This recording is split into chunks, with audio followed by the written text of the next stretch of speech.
Donald Trump and President Biden clinching their respective primaries in a key battleground state. Biden took more than 90% of the Democratic vote in Pennsylvania's closed primary. But the surprise of the night came from the GOP race. There were still more than 100,000 voters casting their ballots for former candidate Nikki Haley.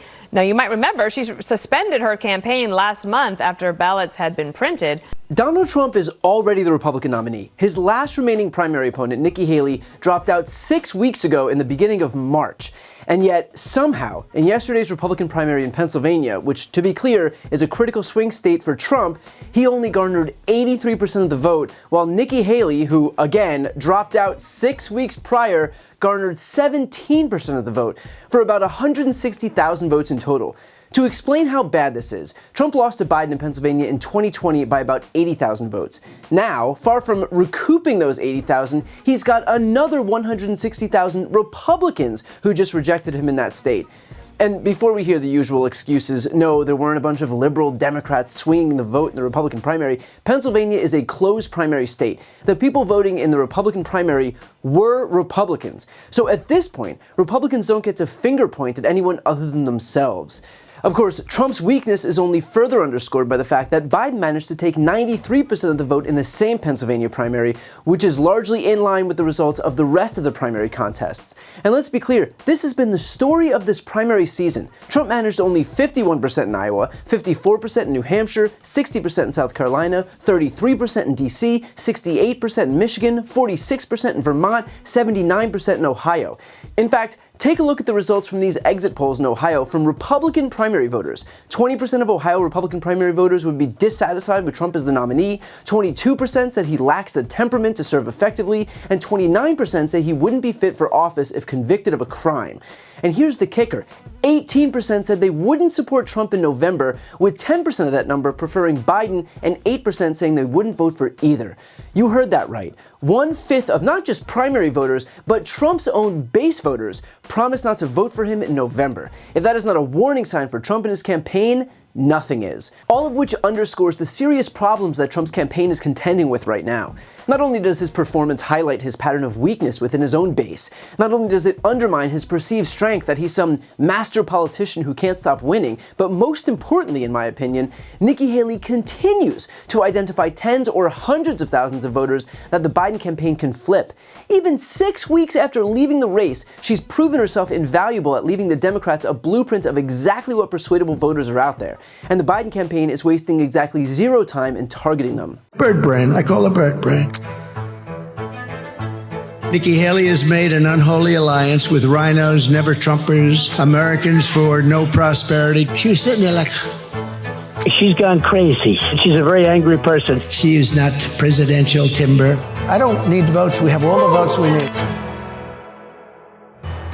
She's gone haywire. There aren't that many never-Trumpers anymore. How do you bring these Nikki Haley voters back into the tent? I'm not sure we need too many.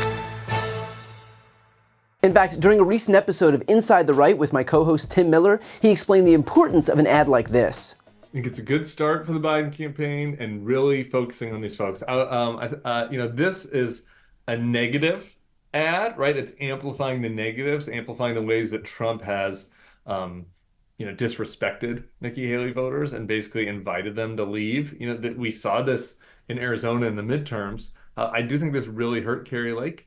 Her message at one point, she said at a rally to the McCain, if you're a McCain voter, you can get the hell out. And that showed up in ads similar to this. And they did. Yeah, they did. They did get the hell out. And that is the reason why Kari Lake lost. So I think that it's a good start. And making sure Haley voters see that and recognize how much Trump has belittled them is a good way to go. I also think that there are a few substantive issues, particularly Ukraine. Generally, foreign policy is not like a huge winner in presidential primaries, or presidential general elections. But on Ukraine, for example, I'd like to see the Biden campaign pair something like this, which is Trump hates you, Trump disrespects you. And also, by the way, there are a couple core policy issues that we agree on where Trump is on Putin's side and I'm on Ukraine and your side. And so I think that if you layer that in, this can start to be really effective. Well, what does this tell you? Does it signal that the Biden campaign is taking seriously the significance of Haley voters and the impact that they're going to play in this election? Clearly. And, there's an article in Politico today about how maybe Biden could be doing even more to try to reach out to these former Republicans. But in this article, it said that he hadn't called, I think, Pence and Christie yet, which I think he should, but he had called Haley. And I think that was noteworthy. And there was a separate article in the Dispatch about how Biden's finance team had reached out to the pro-Haley grassroots and finance organizations. So you can tell that they are taking this seriously. I'd like to take it more seriously. It doesn't mean, and here's the thing, it doesn't mean pandering onto like conservative issues, really, right? It means talking about the issues where you agree. NATO, Ukraine, for example, come to mind. And then also just kind of leveraging the other allies, which are, people that went and worked for Trump, that have spoken out against him, Liz Cheney, Cassidy Hutchinson, John Kelly, Mike Pence, right? Like trying to just sort of solidify that group and use them as surrogates to speak to the Haley voters. Those are kind of the elements I think that are going to go into this campaign. And it's clearly a good start, what we've seen so far this week.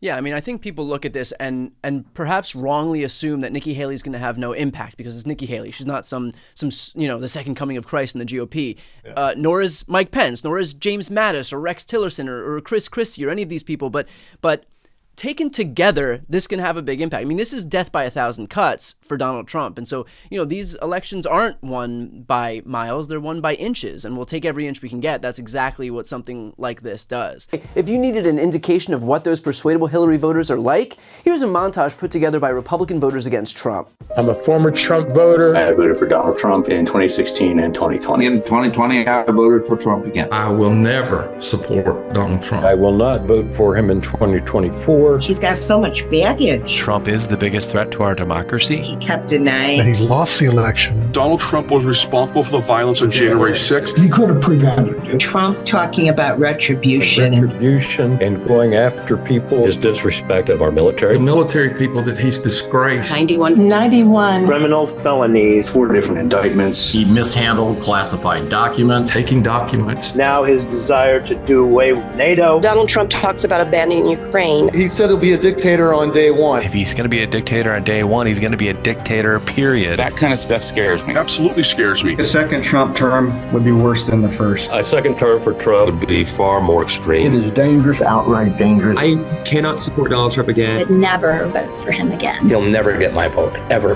ever. In other words, despite the constant coverage of breathless Trump supporters fawning over their God King in some diner somewhere that gives the impression that he's invincible, clearly that is not the case, as evidenced by looking at these primaries in state after state, or simply listening to those voters themselves. Now, with that said, here's the usual caveat, and it's an important one. Ignore the primary results and ignore the polls. We should always act as if Donald Trump is up by 90 points. That means we keep organizing, we keep working on our circles of people, we keep spreading good information about what this administration has done that the media refuses to cover.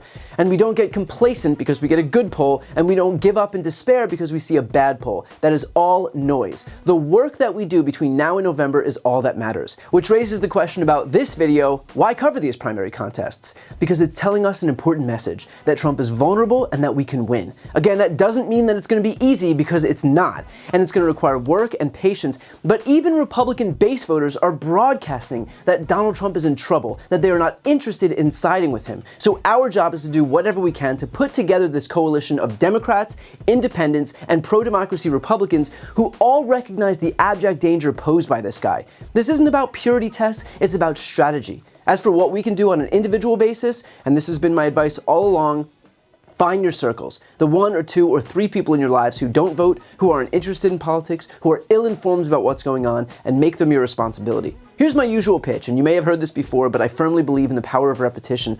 Joe Biden beat Donald Trump by only 2 votes per precinct in 2020 in the state of Wisconsin. That's it.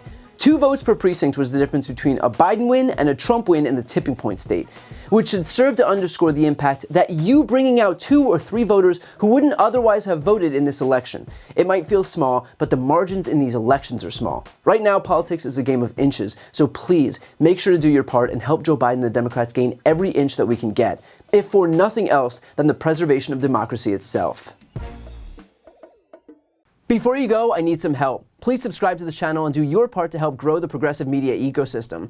I don't do sponsorships or paid ads, I won't ask for money, but just subscribing to this channel goes a really long way, and it helps get the message out to more people. The subscribe button is right here on the screen. You can also subscribe to my Spanish language channel, which I made to reach those crucial Spanish-speaking voters. That link is on the screen too. And finally, if you want to listen to my audio podcast, you can follow that link as well. Thanks so much for watching.